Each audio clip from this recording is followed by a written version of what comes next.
Badauskai džiaugiasi gavę laišką, galimai ir patys tą laišką jie ir parašė. Tai yra tie asmenys, kurie priklauso Badauskų grupuotei. Nes šitokius įrodymus gali slėpti tik Badauskų grupuotė. Dabar pažiūrėsim.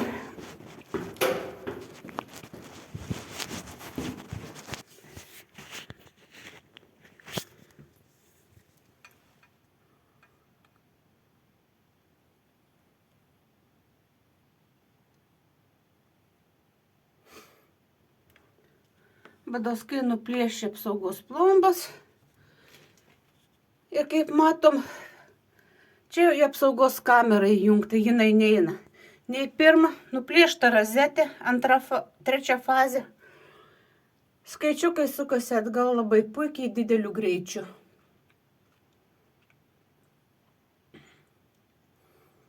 Tai ir antra fazė naudojama.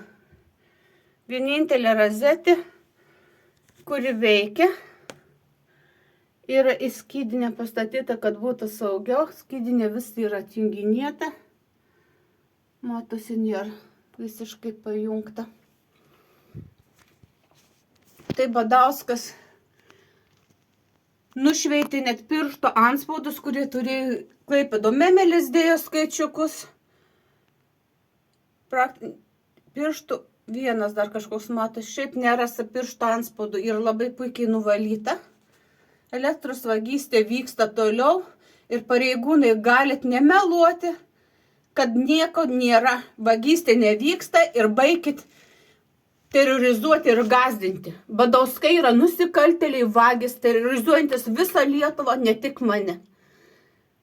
Turėtų būti gėda. Žmonės, kurie užsidirba iš bitkoino kriptovaliutos, vagia iš to, kas mažiausiai turi. Ir jūs dangstot Lietuvos Respublikos vardu. Stulpinienė, Gailius, Balkauskienė.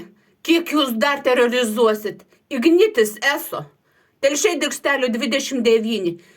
Badauskai nužudė šunį. Badauskai vagia elektrą, kas akivaizdžiai matosi, kad yra fazės sukeistos ir skaičiukas sukasi. Nereikėtų vogti, nebūtų įsilaužę namus, nuplėšę pliombų, nudraskė rozečių. Elektros skaičiukas sukasi atgal. Naujas kontrolinis skaičiukas sukasi atgal. Tai yra Badauskas valdo pilnai laidą mūsų. Nusikaltimai vyksta atvirai. Lietuvos Respublikos vardu žmonės Lietuvoje yra terrorizuojami Badauskų grupuotės. Kaunas, Vilnius, Klaipėda, Šiauliai. Aplinkui žiūrėkit, kas Badauskų giminės gyvena, kiek jūs mokat už elektros energiją.